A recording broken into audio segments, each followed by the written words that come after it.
dermatitis ya. Kalau Mas mau buka dulu boleh.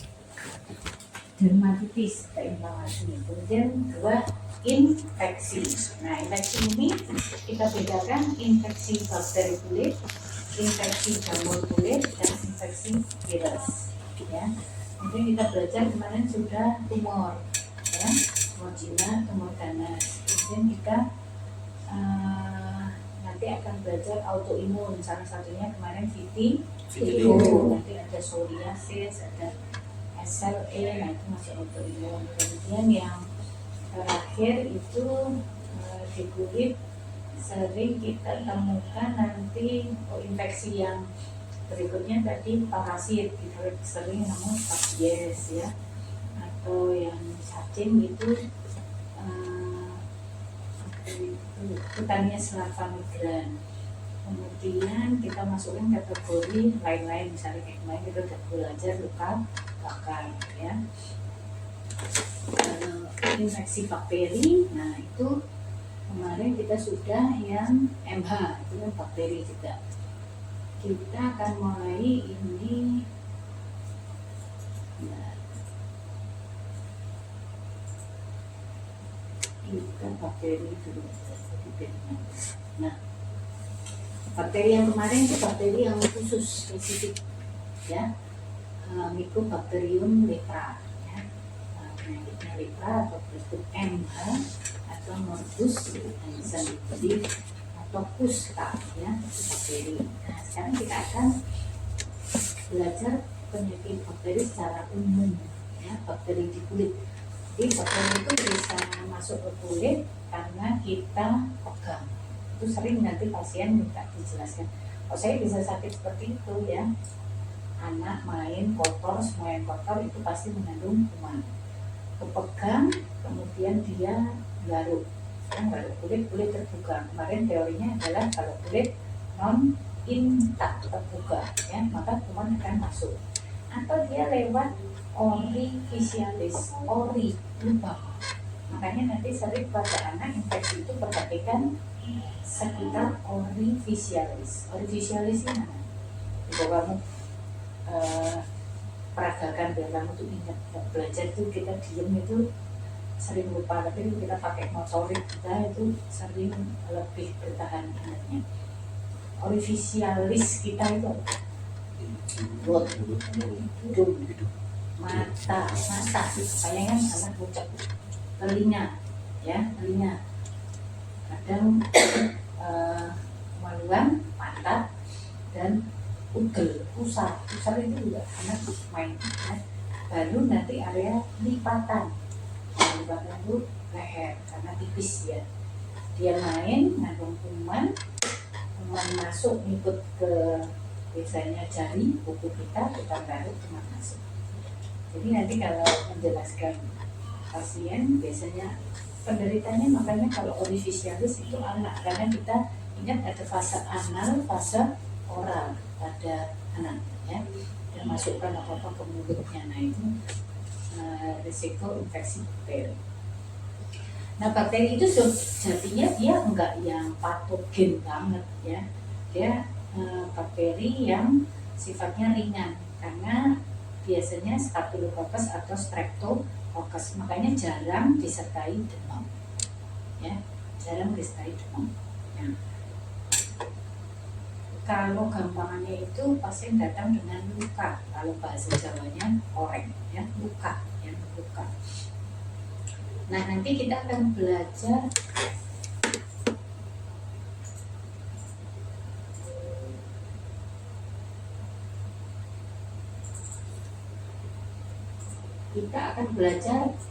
macam-macam infeksi bakteri kulit itu apa. Pioderma, pio itu pus, nanah, derma kulit. Jadi infeksi bakteri, pio itu hasilkan bakteri pada kulit ya. Jadi semua penyakit itu pasti ada maknanya, dan justru dinamain itu kita mudah untuk menghafal mengerti. Paling sering penyebabnya Streptococcus dan Staphylococcus. Kemudian faktor risikonya hygiene, kotor ya, nggak jaga kebersihan, kemudian kadang iklim ya. Nah, ini kita akan belajar nanti bakterinya apa saja, manifestasinya kulit seperti apa, obatnya apa. Banyak bioderma yang ada, tapi minimal yang kita pelajari nanti ini ya, satu persatu kita langsung dengan impetigo ya, luka koreng. Bulosa berarti dia ditandai gula, vesikel gula, beda pada ukuran ya. Impetigo, vesikel, bulosa itu ini ya. Nah, kalau dia pecah, kemarin kita sebut krusta, impetigo krustosa ya, jarang demam, jadi cuma koreng. Dan impetigo ini superficial, dia di epidermis, sehingga dia bukan ulkus tapi erosi ya, karena dinding vesikel gula ini tipis, tidak pecah ya, dia erosi ya, jelas ya. Nah, kalau kumannya itu kita temukan dalam klinis yang kita sebut hipopion. Hipopion itu gula yang ada cairan keruh kekuningan, disitulah Streptococcus banyak ditemukan ya, namanya hipopion. Jadi kalau seperti ini, deskripsi UKT-nya gimana? Didapatkan misalnya masih ada gula, misalnya itu gula, beberapanya hipopion, sebagian tanpa erosi, tertutup krusta, multiple di area mana. Nah, ini kita akan carikan hipopion yang lebih jelas.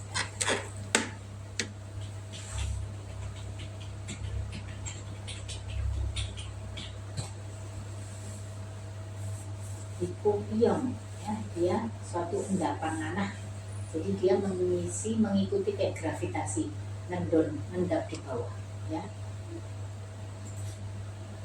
Nah, seperti ini yang pas, ini makanya ditunjukkan.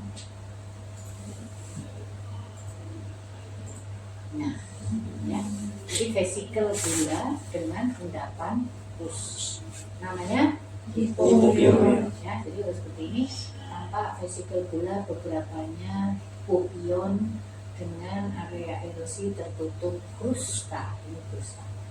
Impetigo, bulosa, atau kalau sudah ada krustosa ya krustos.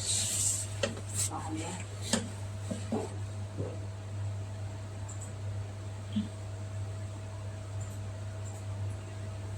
Nah, impetigo bulosa itu sama, cuman klinisnya kamu tuh nemuin masih vesikel bulosa atau dia sudah krustosa atau campuran. Jadi diagnosisnya tinggal kamu sesuaikan temuan bukan ya. Kalau berkrusta gini ya krustosa ya. Ingat tadi orifisialis ya, jarang demam karena dia bakterinya bukan bakteri yang terlalu patogen ya. Orifisialis dan daerah kulit kering. Tadi udah impetigo ya, impetigo vesikel bulosa itu krustosa. Sekarang infeksi bakteri yang dia nyerangnya di folikulitis, folikel, kelenjar yang dimaksud adalah kelenjar rambut, makanya dia harus ada di area rambut ya. Jadi ada pustul di area rambut. Nah, folikulitis, khasnya apa?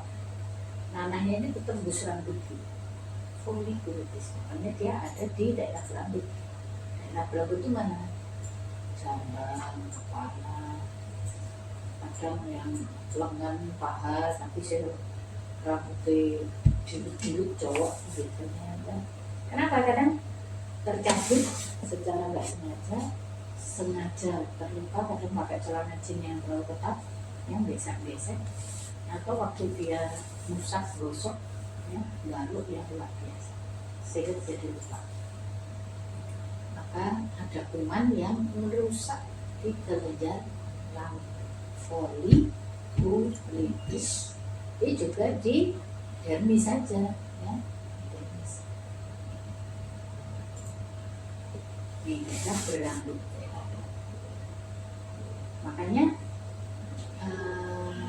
biasanya dia pusun ya, pusun yang kalau dia pecah ini baru kosta, ini kosta, folikulitis seperti itu tuh ditanam di sini tuh. Oh tadi udah gue kayak oh folikulitis. Jadi setiap habis bimbingan tuh kamu harusnya makin mengerti daripada sebelum kamu bimbingan. Jangan setelah bimbingan malah mupeng, nggak mupeng apa-apa, padahal kemarin udah dimasukin macam-macam ya. Yang terjadi ya kamu nanti akan kesulitan di minggu kedua. Minggu kedua itu kami ibaratkan oh teori udah masuk, terus kamu tuh excited, penasaran kayak apa sih nyatanya, klinisnya di pasien tuh kayak apa ya. Harusnya excited karena udah dipahamkan di teori itu ya. Kalau bingung malam baca, aku sih bingung di DKI diskusikan teman buat ini belajar kelompok, terus yang paham iki tuh maksudnya gini. Nanti temennya aku masih bingung sengkai kemarin tuh, siapa yang paham buka lagi fotonya jelas. Jadi bimbingan itu makin kamu terima dengan baik, nanti minggu kedua itu kamu enak ya. Saya minggu kedua nanti enggak, silahkan di kamu anamnesis kan nggak ada vokalnya ya. Kamu lihat vokalnya nanti saya tidak apa deskripsi katanya, kamu harus menjelaskan ke pasien bu ini sakitnya ini ya. Terus edukasi ya, edukasi itu lebih ke misalnya penyebabnya apa, sehingga ke faktor penyebabnya, pemicunya apa, jelaskan pemicunya paham. Nah kalau itu nggak kamu lakukan ya maaf, minggu dua masih bingung karena pasien horizontal, pasien horizontal ya. Makanya bimbingan ini tolong dipahami dengan benar. Furunkel, bisul ya, abses. Kalau satu furunkel, kalau banyak furunculosis ya. Jadi harus bingung furunkel sama furunculosis bedanya apa dong? Itu pertanyaan yang nggak paham diri sendiri padahal sama bimbingan ya. Furunkel satu, furunculosis lebih dari satu. Di antara tadi staphylos recto, nah untuk jenis ini paling sering pakai staphylos. Bisul, bisulan ya, faktor risikonya sama ya. Lokasi rata-rata ya yang mudah digaruk karena justru dari garukan tadi kuman masuk ya pada anak-anak. Selain area yang digaruk orifisis ya, jadi jangan kaget kalau orang dewasa bisulan di tangan di kaki, karena mesti dia gerakil ya. Gerakil itu pusat tangannya bergerilya sehingga dia melukai dirinya sendiri seperti ini. Abses ya, masa abses dengan untung itu sentral ini ada lukanya kayak pusnya untung ya. Kalau dia meluas nanti baru kita masuk namanya cellulitis. Jadi kenapa kadang ada kuman masuk itu bisa menyebabkan cellulitis. Nah kuman ini kan masih terlokalisir ya enggak, bisul abses ini terlokalisir. Kok tahu dok? Nah ini kan isi lokal saja. Nah kalau ini lokal ini mecah di janin, kita tahu dermis itu pembuluh darahnya banyak, pembuluh limfonya banyak, kuman pecah di situ dia nyebar. Maka nanti kita akan bandingkan nanti dengan cellulitis. Jadi dia nyebar ya, bengkaknya, merahnya, nanahnya nyebar. Sehingga kalau sudah di dermis, nah biasanya dia akan banding dengan gejala sistemik yang biasanya pneumonia ya. Jadi tanamkan diri kita itu pemahaman. Kalau kita paham belajar benar. Abses ya. Nah abses tadi dia lebih ke epidermis ya. Kalau dia masuk lebih dalam lagi dan dia besar bergabung ya, bergabung furunkel tadi, maka dia kita sebut karbunkel. Makanya kataan istilah induknya furunkel, jadi dia bergabung Nanti kita akan bedakan dengan tipe jamur yang di kepala. Kalau carbuncle, yang carbuncle ini rambutnya itu enggak patah, enggak putus, apalagi botak enggak, tapi rambutnya ini lepek karena ada kumannya. Ya, rambut masih ada tapi lepek. Tapi kalau nanti tinea, ada jenis seperti ini, rambutnya itu rontok, hilang patah, jadi botak. Nah, area botak baru ada nanahnya. Jadi bedakan ya. Nah, ini kita baru pakai dulu, nanti pas jamur saya tunjukkan. Abses yang makin dalam makin meluas, ya. Dan dia hanya satu, oke gitu. Ini carbuncle, ya. Ini meluas lagi baru nanti masuk ke selulitis. Di slide. Nah, tadi kita belajar impetigo, dia di epidermis, wujudnya vesikel bulat. Kalau pecah itu meninggalkan erosi. Nah, kalau seperti erosi tapi ulcerasi karena dia sampai dermis, maka namanya bukan impetigo lagi tapi ektima. Beda pada kedalaman, ektima. Ya, ini dia sampai di dermis, jadi koreng tapi agak dalam, tapi dia masih tenang, ya tenang, nggak kayak furunkel, carbuncle. Kalau furunkel, carbuncle dia inflamasinya jelas, ada edemnya. Kali ini tenang aja, ini pinggirnya kan tenang, tapi dia ada dalam, ya, ektima, ya. Nah, ini tenang aja, nggak ada inflamasi berlebihan, nggak ada edem, nggak ada nanah, tapi dia terus. Kalau bengkak edem artinya merah, erytem, tapi enggak ada port di entry. Port di entry tadi luka masuk, ya. Jadi dia merah aja, maka disebut erysipelas. Eri merah, ya, erysipelas. Nanti ada lagi eritrasma, ya, eritrasma, erysipelas podomerani, ya. Nah, kalau erysipelas merah bengkak, ya. Kemudian kita akan melihat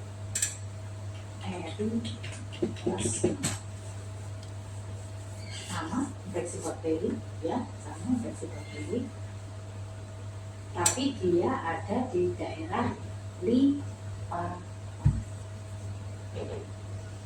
paham? Ya, lipatan. Kalau tadi erysipelas itu dia lebih ke daerah dalam. Nanti erysipelas itu kita akan bedakan nanti dengan selulitis. Bedanya tadi kalau erysipelas dia nggak ada port di entry, ada luka masuknya, pintu masuk. Nah, karena kalau eritrasma seperti apa? Lipatan, inilah di lipatan. Maka nanti ini DD-nya tinea candidiasis karena dia di lipatan. Ternyata ini bakteri, jelas ya, merah saja, eritrasma. Kok banyak dok? Kok pusing dok? Kok bingung dok? Kok mirip? Baca lagi, ya. Erysipelas, eritrasma, jadi seperti itu tuh simpan, terus kamu menyimpulkan sendiri pembedanya. Cara belajar itu sendiri-sendiri sih. Kalau saya dulu ngomong, ingat-ingat sama nulis. Jadi saya ngomong sendiri gitu ya. Ngomong kayak orang bilang semua ngomong di macam-macam infeksi bakteri, terus erysipelas. Saya biasanya merem ingat-ingat, terus tangannya nulis, terus asma misalnya, ini harus kerja pemelahan, dilipatkan. Jadi bibir, tangan, pikiran itu sefrekuensi, jadi pegang banget ya. Nanti terus bakteri, habis itu buka slide-nya. Yang salah mana nih? Gue salah tak pin. Gue maksud itu salahnya di sini. dulu saya belajarnya nggak ada internet, adanya cuma buku. Kita masih, saya alumni UNS, buku apa ya, buku sekolah itu loh, IPA, IPS itu ya gini loh, masih model yang dicoret-coret. Sekarang enak ya, poin-poin bisa main handphone dan iPad, enak banget. Dulu nggak ada, dulu adanya tuh buku mahal kalau ini ada perpustakaan. Kalau punya uang fotokopi kayak plagiat tuh fotokopi buku, sampai yang punya harus fotokopi. Sekarang fasilitasnya wes penak dan penak, jadi nggak ada alasan yang nggak bisa. Online internet aja nggak klik bisa, ya kan? Bingung internet nyari ada, jadi kamu di zaman yang enak dan enak. Edisi Pelas, paham ya? Edisi Pelas, edisi plasma, ya. Nah ini sudah mulai ada tanda perabaan panas. Kalau diraba, dia ini edematus erythematosa skin, kakaknya ini edematus erythema skin, jadi merah, nah, perabaan hangat, ya, kadang perabaan nyeri, tapi tidak ada port di entry. Kalau erysipelas tadi udah mulai ada port di entry, ya, kemampuan masuk, apalagi suppurativa pus meluas, maka inilah yang disebut selulitis. Dia udah makin dalam di dermis, dia meluas. Nah ini biasanya demam, gejala sistemik dan ya. Kita coba cari selulitis. Kasusnya di sini juga ya. Jadi tadi bisa kan bedain, ini masih erysipelas atau ini sudah selulitis, bisa ya. Ini udah ada port entry nih bukannya. Dia meluas biasanya, makanya kadang ditambahin spidol. Nanti kalau dia 3 hari sudah kontrol kok naik, nah infeksinya meluas. Ya, ingat seperti ini ada yang dilakukan kok sepsis, ya. Bisa vesikel bulat, ya, edem, nyeri, ada port di entry-nya, ini sudah selulitis.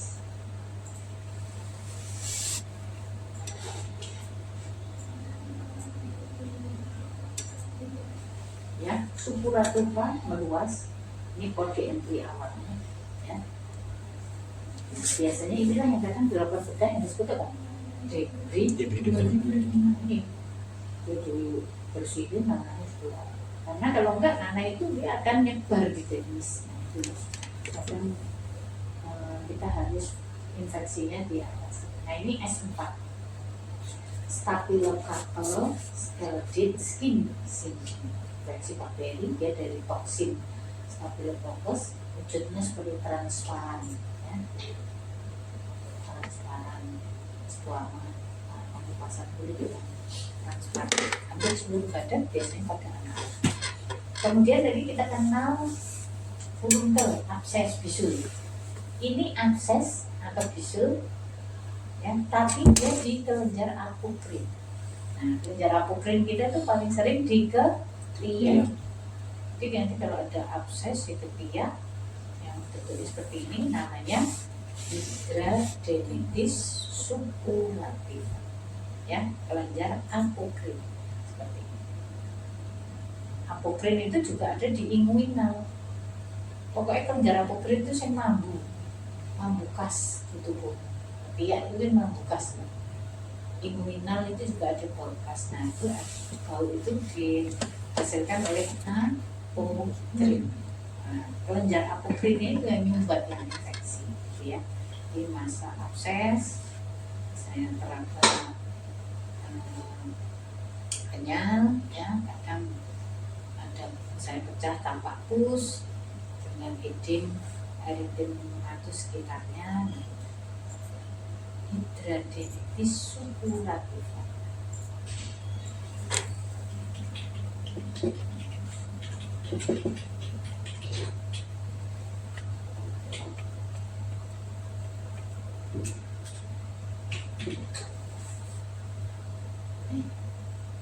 Diketia. Diketia. Nih. Ya, kadang diinginkan.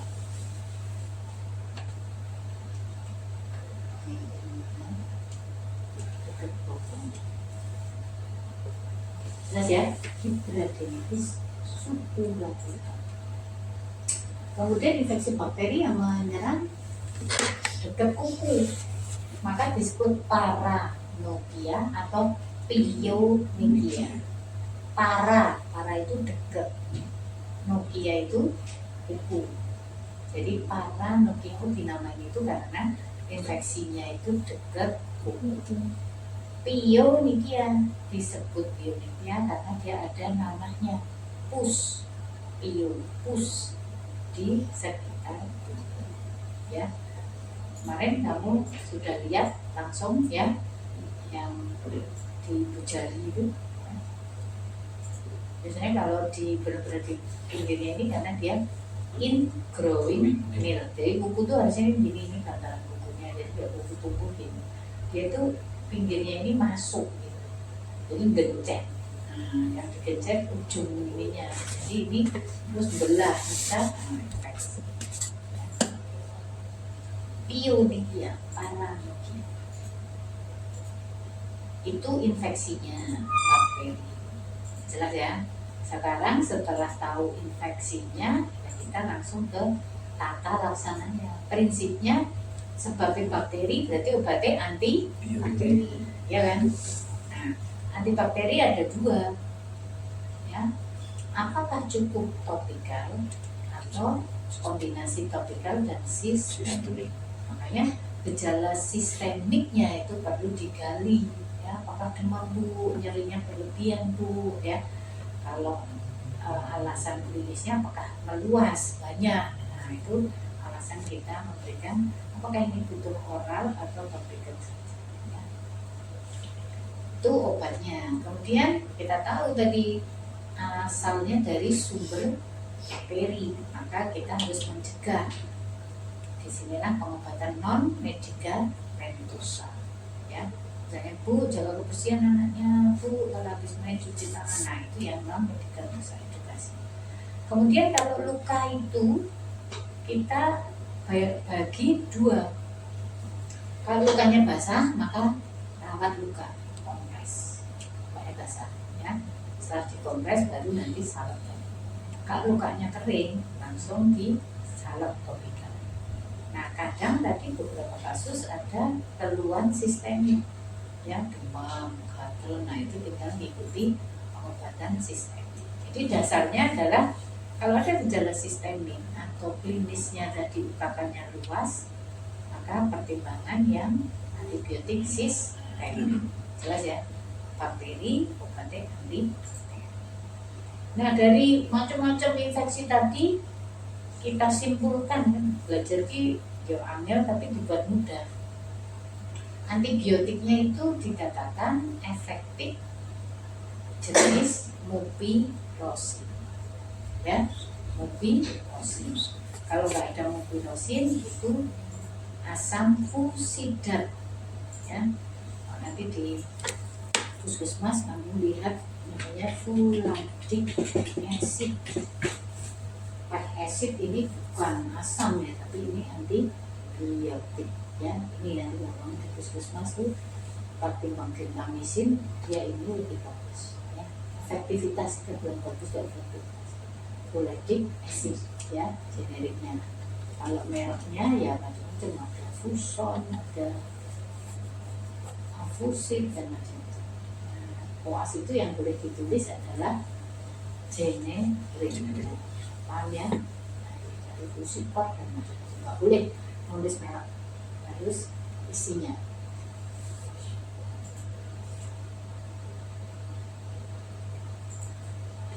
Nah, kalau kepaksanya nggak ada apa-apa, ya seadanya. Yang penting antibiotik topikal, misalnya hampir selalu ada genta. Jadi kalau di sini obatnya kita belajarnya suruh mupirocin, tapi kok di resep ini genta misalnya onone kui. entek, habis, belum pulaan dan sebagainya dan sebagainya. Jelas.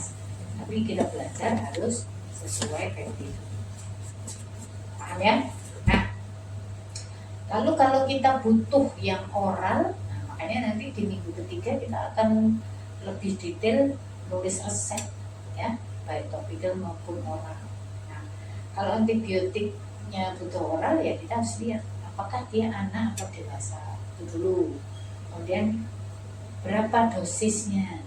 Dosis dewasa itu gampang hitungnya. Kalau dosis anak harus per kilogram berat badan ya. Kemudian yang ketiga, pemberiannya itu dalam berapa durasi atau berapa frekuensi. Dan obat itu ada yang 2 kali, ada yang 3 kali, bahkan ada yang 4 kali, bahkan ada yang sehari sekali. Itu harus hafal, susah loh dok ngapalin. Salahnya jadi dokter ya, salahnya jadi dokter itu amanah, gak boleh ngawur. Kita kemarin obat yang benar aja ada risiko alergi obat, apalagi kita akan kalau sudah berani ngawur obat itu yang kita akan dekat dengan mal. Nah kamu nggak takut monggo ya. Itu semua adalah konsekuensi yang kita bangun ya. Kalau kita tahu kamu nggak mau jadi dokter yang ngawur mau praktek, ya harus belajar ya. Buat aku ini penting jadi dokter kok rasa ngobati ya, malu diri sendiri dan takut konsekuensi ya. Misalnya nih Rizky udah anak terus diobatin neng Almas. Aku udah tegoin ngobati anakku dewi, aku pasrah kamu. Terus kamu oh iya kok orang ngobati dewi lah dia udah sampainya udah selesai kayak gitu. Nah, Rizky menganggap Almas lu pintar Mbak Rizky, dia percaya. Oh iya, tapi setelah dibaca-baca di rumah, kok aku yakin ya, maksud anakku juga dosis sebenarnya. Weanan lah kalau Rehan. Kan dia mungkin ini yang berarti, ayo lah no, kebetulan api loh, berarti loh, tak itu nih, nah aku ini. Nah, dia ragu. Anaknya sendiri dia ragu. Wah, Almas ngawur ini dosis buat kamu. Kita bener Rehan dosis dewasa. Untung belum tak kayak. Ini kan karena temen. Kalau dia orang lain, maka dia akan zaman sekarang hati-hati nulis di medsos ya, dokter apa obatnya di situ memberikan obat anak dosis segini, padahal saya baca konsekuensi. Makanya jangan ngawur. Saya nggak nakut-nakuti, tapi saya sendiri takut ya. Makanya saya bangun diri saya sendiri, belajar Pak. Jadi kalau misalnya anak harus dihitung berapa kilogram berat badannya, berapa umurnya. Kadang umurnya sedikit berat badan gede ya, kamu mau pakai patokan berat badan apa umur. Oh umurnya banyak nih bobotnya dikit, itu tuh udah ada plotnya. Jadi jadi merasa bisa terus akhirnya ngawur jadi dokter ya. Jangan selalu belajar, lupa baca ya. Kalau saya nggak jadi inovasi. Nah ini nanti tinggal apa obat yang kamu mau pilih. Obat itu kan broad spektrum luas. Boleh kamu nanti saya mau ngasih ampicillin, amoxicillin, ceftriaxone, cefixime, boleh ya. Yang jelas harus tahu berapa kilogram berat badannya, berapa kali pemberiannya tadi ya, kemudian berapa hari lama pemberian ya, itu harus diketahui. Nah dari berbagai pilihan ini, karena tadi penyebabnya itu lebih Streptococcus staphylococcus. Kalau dia tidak yang berat tadi apa? Cellulitis ya, hidradenitis suppurativa itu berat karena dalamnya. Kamu pilih yang broad spectrum tadi boleh, tapi dikatakan kalau yang berat karbunkel berat ya, karbunkel, cellulitis, kemudian hidradenitis. Kalau yang berat maka antibiotik itu dikatakan secara evidence based medicine (EBM).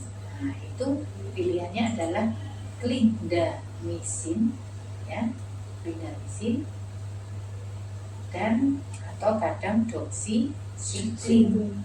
Bahkan kadang perlu dikombinasi clindamycin, ya, atau doxycycline, ini salah satu, dengan pemberian metronidazole. Kenapa? Karena kalau clindamycin doxycycline dia main di gram positif, gram negatif, ya kan, atau broad spectrum. Dia masuk yang aerob, ya. Tapi kan kuman itu ada yang anaerob. Kalau anaerob dia belum kena dengan hanya ini, ya. Maka anaerobnya itu efektif apa? Metronidazole. Ya. Nah, mungkin dalam infeksi yang serius itu saya nanti akan kombinasi clindamycin dengan metronidazole, dasarnya itu, ya. Kayak gitu tuh dipegang, oke. Oh ya, alasannya itu. Nanti kalau aku nemuin kasus apapun, kamu stase bedah, stase apa, pakai penyakit dalam, ya. Jadi yang berat-berat itu. Kalau pada anak, nah balik lagi, tadi kan ini khusus toksinnya dari Staphylococcus, maka dikatakan EBM-nya itu cloxacillin, ya. Karena apalagi bayi ini, ya, hitungannya miligram per kilogram berat badan. Nah, simptomatik tadi disesuaikan paracetamol atau stamin atau mungkin antinyeri, ya. Kemudian edukasi, ya. Kemudian apakah perlu kompres atau enggak, lukanya itu basah atau kering. Paham? Infeksi bakteri paham, tata laksananya paham. Sekarang kita ini ya, infeksi jamur. Kemarin jamur, gampangannya dermatofita dan non dermatofita. Yang non itu panu, candida, ya. Kemudian yang dermatofita itu disebut tinea. Pasien mesti tanya, dok kok saya bisa sakit itu? Infeksi jamur, maka pasti sebabnya jamur. Nah, mungkin ada infeksi jamur sebabnya bakteri, ya. Kalau kamu, Bu, ini sakitnya infeksi jamur, sebabnya apa? Ada jamur, Bu, pasti kan gitu. Nah, ada jamur itu pasien mesti nanya, dari mana? Maka kamu harus ingat ini, sumber jamur itu hanya ada 3. Antropofilik manusia, zoofilik hewan, dan geofilik tanah pasir. Artinya jamur itu ada di 3 sumber itu. Maka, Bu, ada nggak, Bu, yang sekeluarga sakit? Berarti kan curiga antropofilik, nanti penularan antar manusia. Oh, dia penyuka hewan, Bu, gendong-gendong kucing atau anjing atau hewan lain yang berbulu, burung, ayam. Oh iya, ini sedang sukanya ngejar-ngejar burung. Nah, atau dia pekerja yang kontak dengan tanah, tambang pasir, petani, atau enggak, saya kantoran. Oh, mungkin punya hobi bercocok tanam. Paham? Jadi nanti di anamnesa itulah kamu harus, aku bilang sih, explore anamnesis. Ini arahnya, ya. Sehingga ketika kamu nanya banyak, nanti edukasinya juga pasti kena. Kalau kamu nanti tak kasih waktu, silahkan mau menang, ya udah, kamu nggak paham, kamu nggak bisa edukasi, kamu nggak tahu ini apa, ya. Jadi teori ini penting untuk membangun nanti kamu di minggu kedua, paham, ya. Nah, pasien kasih, oh gitu ya, baru penularannya dari sumber jamur yang ada, dia bisa kontak langsung, ya, pegang langsung tadi, atau dari manusia yang sudah kena tadi, kalau dia penularannya antropofilik. Nah, jamur itu bisa kena di rambut, di kulit, maupun di kuku. Jadi udah kaget, infeksi jamur itu cuman di kulit itu salah, ya, rambut, kulit, maupun kuku, ya. Nah, penamaan itu sebenarnya sesuai anatomisnya. Kepala ya kapitis, daerah selangkangan kruris, ya, daerah badan nggak peduli tempat korporis, ya, wajah facialis, telinga otomycosis, kuku onychomycosis atau umuyung, umuyung itu bodoh ya. Jadi nama itu sesuai anatomisnya. Nah ini tinea capitis, capitis kepala, itu jenisnya ada apa saja? Pasti tandanya peci alopecia botak, rambut patah, hilang, dan dia mesti ada kesan kayak bundel pecinya, bulat, peci alopecia, ya, hilang rontok. Baru dia warnanya grey patch. Ini cuma penamaan aja, lingkung, jadi nggak seperti kayak cacingnya. Grey patch, grey, abu. Jadi yang abu-abu itu squamasinya.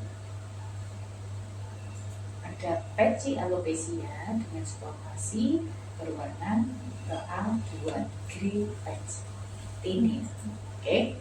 Ada tipe tinea capitis yang black dot, jenenge black, hitam, ya enggak? Dot, titik. Lalu harus ada peci alopecia dulu, rambutnya hilang, rontok, patah, putus. Terus ada black dot, ya. Black dotnya itu apa? Rambutnya patah, jadi masih ada sisa batang yang nusuk di kulit kepala. Jadi kayak titik-titik hitam, ya, black dot. Ini tinea capitis tipe yang black dot, ya, jelas ya. Kemudian tipe lain carrion, selalu peci alopecia, rambutnya hilang, ya, peci alopecia itu rambutnya hilang.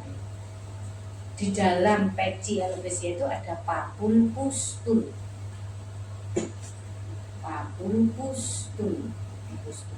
oke, carrion, ya, carrion. Mbak kali mudah bunyi dibaca lagi. Nah ini yang saya bilang tadi, bedakan nanti dengan carbuncle tadi, ya. Kalau carbuncle itu rambutnya ada lepek, ya. Kalau ini hilang, ya, hilang, tapi ada suppurativanya yang meluas. Kalau tadi carrion itu cuma pustul, kalau ini benar-benar pus yang meluas, suppurativa, ya. Biasanya ini nyeri dok, tenceleneng, ya, sakit dok sininya, kayak melanjeret itu limfa jenuh mati, pembelebaran pembuluh limfonya kita. Jelas, ya. Ini tipenya favosa, ya, tipenya favosa, ya. Itu tadi kalau di kepala. Sekarang kalau di wajah facialis, ya. Kalau di badan corporis. Nah, ini saya carikan deskripsi UKK yang benar-benar kalau dinyanyikan tuh jelas banget, ya, jelas banget. Dengerin. Patch everything, kesan anuler, ya, kesan anuler, multiple, banyak, ya, dengan tepi aktif. Disebut tepi aktif itu karena di tepinya ada papul-papul eritik, tepi aktif. Beberapa tertutup squamasi, beberapa didapatkan central healing. Tahu central healing itu ya? Heal, kulitnya kayak menyembuh, seperti kulit sehat. Ini sehatnya. Padahal ini sudah dimakan jamur, habis keratinnya, sehingga dia seakan kayak kulit sehat. Sehingga dia nanti akan selalu melebar karena dia makan keratin, ya, makanya dia lebar. ini dulunya segini jadi segini, paham nggak? Deskripsi UKK timnya seperti tadi. Silahkan nanti belajar sini. Nah, kita ingat tadi ada zoofilik, geofilik, antropofilik. Oke. Nah, kemarin saya bilang ingat yang di pantat, ya, peks hiperpigmentasi tertutup squamasi, kesan anuler. Masih ingat dah? Orang ingat ya. Itulah yang antropofilik. Ya. Kalau geofilik dan zoofilik dia tipe yang merah, yang inflamasi. Kenapa? Nalarnya gini. Jamur ini habitatnya kalau antrofilik itu di mana? Manusia. Kalau zoofilik, geofilik habitatnya di mana? Lalu jamur itu hidup di kulit manusia. Kira-kira yang hidupnya bersahabat tadi habitat yang apa? Yang bertahan di kulit kita, yang dia itu berdamai dengan kulit kita, itu yang apa? Habitat Manusia. Manusia. Oh, dia bertahan hidup di manusia. Makanya dia tadi cuma hitam, ya, peks hiperpigmentasi, squamasi, dan biasanya jarang gatal. Kalau gatal dok nggak ganggu, tapi malu ya dok, kok hitam persis. Kemungkinan antropofilik. Kalau seperti ini, dia hidupnya biasanya habitat itu di manusia, di hewan dan tanah. Sehingga ketika hidup di manusia dia nggak mau berontak, aktif dia, inflamasi, karena dia bukan habitatnya di manusia. Jadi dia lebih ke paham, ya. Kalau imbricata itu dia tersusun konsentris seperti genting, atau kalau dibilang iris mata kita, bulat-bulat ini. Nah, ini khusus jamur yang didapat dari Kalimantan, ya, jalur, ya. Imbricata. Nah, kalau dia di selangkangan namanya Tinea bovis. Kalau di tangan, kaki, manus atau pedis, ya. Kuku itu diskalerisasi kekuningan, ya, kekuningan. Kemudian ada onikodistrofi. Onikokulit distrofi itu gripes, rusak, ya.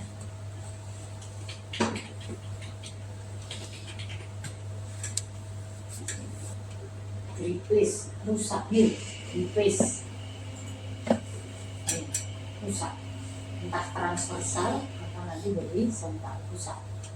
Diskalerisasi kekuningan, ada onikodistrofi, ya. Onikolisis. Lisis itu lisis, remuk. Kalau tadi gripes, ya kan, cuma rusak, hilang dikit-dikit itu, ya. Nah, ini distrofi, ya. Kalau lisis hilang, remuk, ya enggak, lisis ya, lisis dari tubuh kita. Kemudian yang ke berikutnya itu matrik kuku tebal, sehingga dia kesannya, kuku ini kan nempel bantalan kuku, sehingga nggak ada kesan jengat, kukunya itu terangkat ke atas. Nah, ini kuku itu terangkat ke atas karena ada matrik kuku karena produk jamurnya. Seperti apa?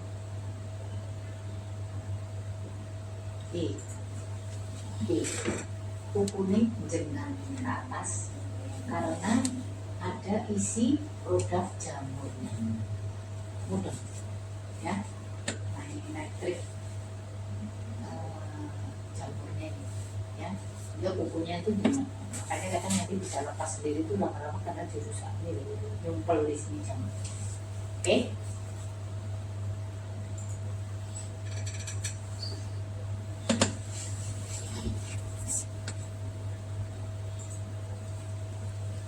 Pengobatannya ini Barbie, jadi yang di rambut jambang itu.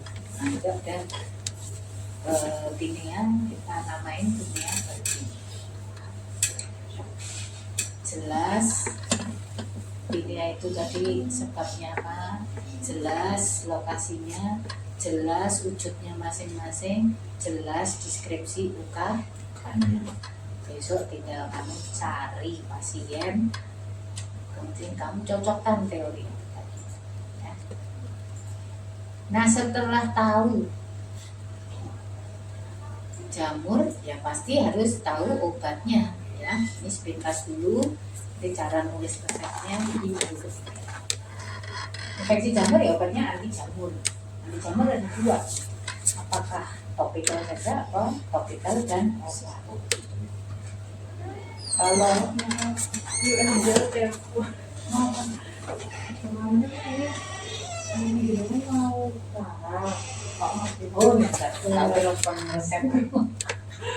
telepon kalau mau dioprol langsung atau nggak dioprol tuh maksudnya dikasih lodo, kalau enggak apa dikasih berapa di plastik mawon nanti berapa Pak Mardi suruh ngambil. oh iya Jet, Pak Mardi nanti tak WA nggih. Pin kurang tahu maksudnya gimana sih, di plastik kecil-kecil atau pasti gede mawon aja. Beli 10 ribuan 3 nanti bulan 3, tapi nggak usah diantar ke poli, mau diambil Pak Mardi ngono nggih. Oke, nanti berarti kalau kita bilang Pak Mardi nanti ambil. Oke.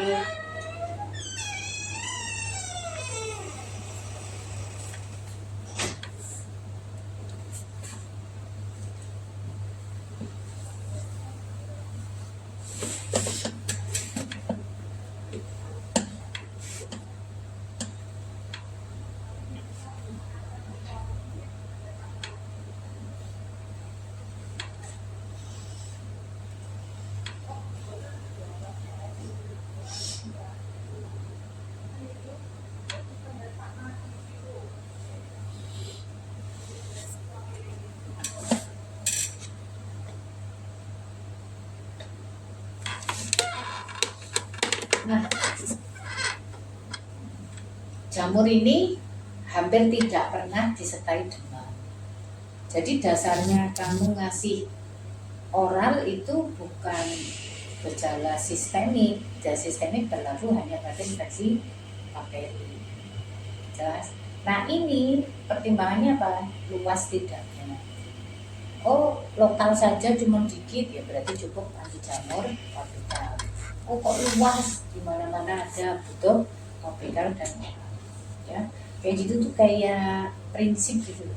Nah, prinsip itu harus dibangun ketika kita memutuskan mengobati. Ya, kalau orang itu nggak berprinsip ya pokoknya ini lah. Misalnya kemarin tanya, kayak halo Mas, ini Sofi, Sinta. Sofi nulis resep, terus si Sinta, ini dasarmu apa? Terus si Sofi pokoknya ini lah. Itu nggak bisa punya dasar yang kuat, sehingga pasti dia asal. Tapi beda kalau Sinta, yaudah, aku ini kan cuma lokal saja, aku anti jamur tapi topikal lain. Jadi dievaluasi 2 minggu kontrol, nggak sembuh baru pertimbangan orang. Nah, harusnya kita ini dokter harus begitu, ya. Tapi kita punya prinsip, ada dasar yang kuat, kita baru memutuskan. Enggak asal suka-suka, ya gitu deh.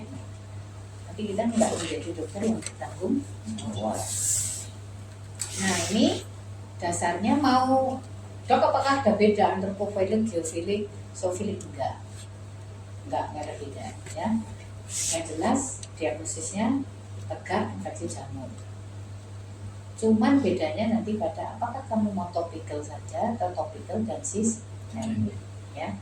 Tentunya non-medikamentosanya harus dijelaskan ya. Jelasnya dia sumbernya loh. Bu, ini kemungkinan dari sini loh. Jaga kebersihannya Bu, karena kemungkinan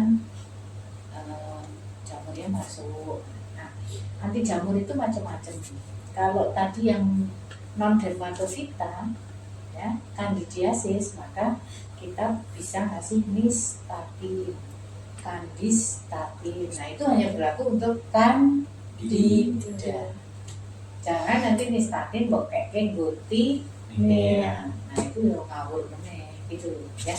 Jadi kita berangkat belajar yang benar.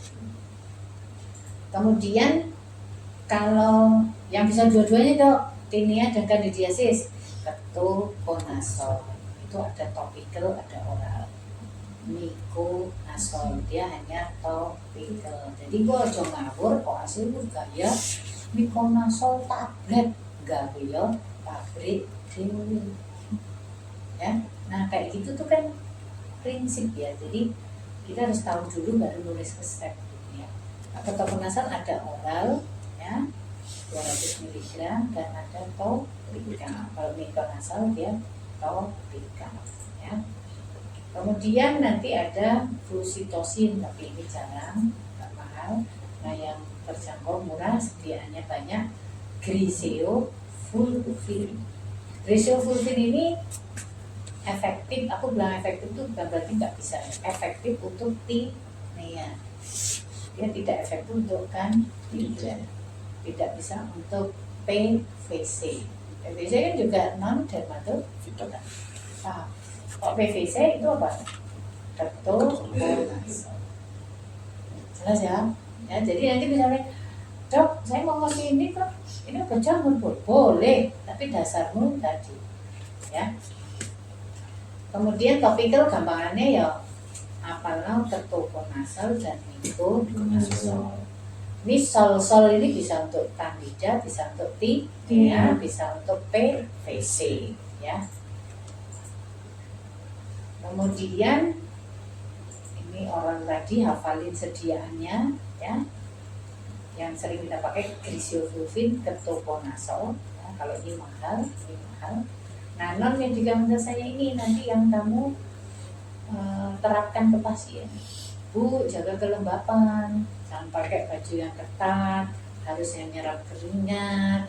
Kemudian kalau habis mandi itu jangan langsung masih basah pakai baju, tunggu kering dulu ya. Kalau ada yang sakit jamur nggak pakai baju gantian, pinjam-pinjaman dan sebagainya. Ini tugas kami nanti di minggu ke baca lagi. Oke, infeksi jamur wis, infeksi bakteri sudah. Ini ada pasien, kita akan kerjakan lagi segini, semoga hari ini selesai.